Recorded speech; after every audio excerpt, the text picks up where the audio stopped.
আসসালামু আলাইকুম। আমি আজকে আপনাদের সাথে এই কেকটির ডেকোরেশনের ভিডিও শেয়ার করব। আশা করি ভালো লাগবে।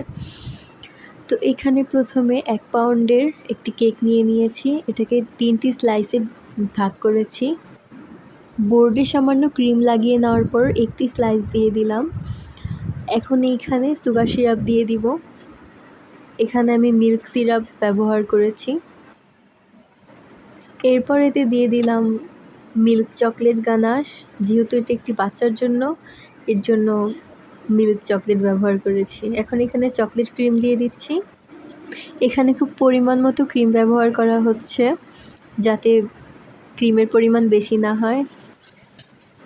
ব্রেড নাইফ দিয়ে ক্রিমটা একটু সমান করে দিলাম। এখন আরেকটা স্লাইস দিয়ে দিচ্ছি। এবার সেই আগের মতো মিল্ক সিরাপ দিয়ে দিচ্ছি এবং তারপর গানাশ দিয়ে দিব। গানাশ দেওয়ার পরে আবার পরিমাণ মতো ক্রিম দিয়ে দিব। ক্রিমটাও তো বেশি দেওয়া যাবে না, বেশি দিলে তখন কেকের থেকে মুখে ক্রিমই বেশি যাবে এবং খেতে ভালো লাগবে না। মিশিয়ে নেওয়া হয়ে গিয়েছে, এখন শেষ স্লাইসটা দিয়ে দিব। আমি একদম কেকের নিচের অংশটা উপরে দিই, যাতে উপরের ফিনিশিং ভালোভাবে দেওয়া যায়। এখন সামান্য ক্রিম লাগিয়ে পুরো কেকটি ক্রাম কোটিং করে নিতে হবে। এইখানে দেখতেই পাচ্ছেন কিভাবে ক্রাম কোটিং করে নিচ্ছি। খুবই সামান্য পরিমাণে ক্রিম নিয়ে সাইডে এবং উপরে ভালো মতো কোটিং করে নিচ্ছি। এটি করা খুবই দরকার, কারণ না হলে পরে ডেকোরেশনের সময় কেকের গুঁড়োগুলো আবার উপরে উঠে যাবে, তখন দেখতে ভালো লাগবে না। এখানে ক্রাম কোটিং করা প্রায় শেষ। এখন ক্রাম কোটিং করা শেষ হলে কেকটা আধা ঘন্টার জন্য ফ্রিজে রেখে দিতে হবে। এখন ফাইনাল ডেকোরেশনের পালা। তো আমি এখানে ব্লু কালারের ক্রিম নিয়েছি এবং এটি দিয়ে পুরো কেকটি কভার করে ফেলবো। আপনারা দেখতেই পাচ্ছেন আমি পাইপিং ব্যাগের মধ্যে ক্রিম নিয়েছি, কারণ এইভাবে দিতে অনেক সুবিধা হয় আর ফিনিশিং আনতেও খুব সুবিধা হয়।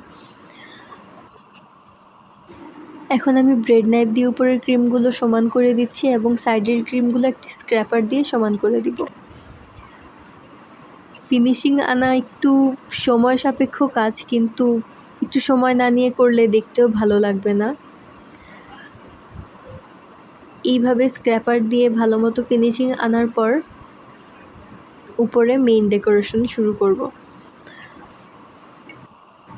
তো দেখতেই পাচ্ছেন ফিনিশিং আনা প্রায় শেষ।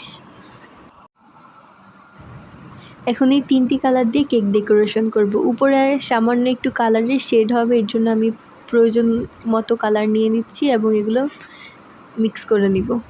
দেখতেই পাচ্ছেন উপরে একটি শেড হয়ে গিয়েছে। এখন এখানে একটি দাগ দিয়ে নিচ্ছি।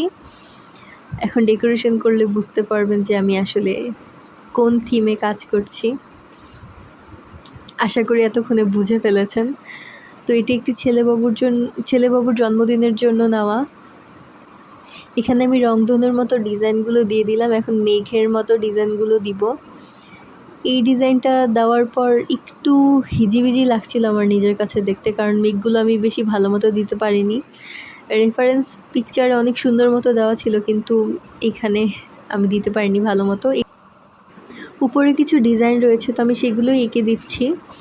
এখানে একটি তারা এবং চাঁদ, আরও ছোটোখাটো কিছু জিনিস রয়েছে,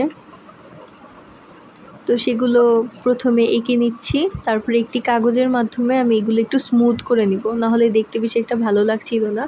এর জন্য আমি উপরের ক্রিমগুলো একটু স্মুথ করে নিলাম, যাতে দেখতেও ভালো লাগে, এবং উপরে আরও ছোটোখাটো যে ড্রয়িংগুলো রয়েছে সেগুলোও করে দিচ্ছি। কেকটা খুবই কিউট, বাচ্চাদের সাধারণত এই কেকগুলো বেশি পছন্দ হয়ে থাকে। তো এখানে ছোটোখাটো যে কাজগুলো রয়েছে সেগুলো করলাম। নিচে ছোট ছোট অনেকগুলো রংধনু হবে, যে রংধনু দেওয়ার পর কেকের লুকটা আরও বেশি সুন্দর হয়ে গিয়েছে। তো দেখতেই পাচ্ছেন এখানে প্রথমে একটি কালার দিলাম। তো এইভাবে একসাথে সবগুলো কালার দিয়ে দিচ্ছি সবগুলোর মধ্যে, যাতে সুবিধা হয় আমার। তো এখানে মোট মনে হয় আমি 4-5টা কালার দিয়েছিলাম। এখন নীল কালার দিয়ে দিচ্ছি। এখন হলুদ। আমি জানি এখানে ভিডিওর কোয়ালিটি অত বেশি ভালো হয়নি, কারণ আমি প্রথমবার ভিডিও করছিলাম। তো আমার একটু বুঝতে অসুবিধা হচ্ছিল যে কিভাবে আমি ভিডিওটি করব। যাই হোক, নেক্সটে ভালো করার চেষ্টা করব। তো রংধনুগুলো হয়ে যাওয়ার পর আমি নিচের মেঘগুলো দিয়ে দিচ্ছি।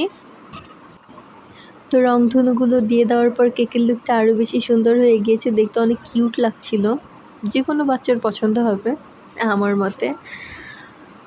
তো আমি এখানে পাইপিং ব্যাগের মাথা কেটে তারপরে রংধনু এবং মেঘ সবগুলো দিয়ে দিয়েছি। এখন নিচের বর্ডার দেওয়ার পালা। তো এখানে আমি চেয়েছিলাম যে 3টি শেডই হবে, একটু রংধনুর মতো লাগবে, কিন্তু একটু এলোমেলো হয়ে যায়, ইয়েলো কালারটা একটু বেশি হয়ে যায়। যাই হোক, এখানে আমি চোখ মুখ এঁকে দিচ্ছি যাতে কেকটা আরও সুন্দর লাগে। তো এই তো আমার কেক কমপ্লিট। আশা করি আপনাদের ভালো লাগবে, এবং ভালো লাগলে আমার পেজটি ফলো করে পাশে থাকবেন।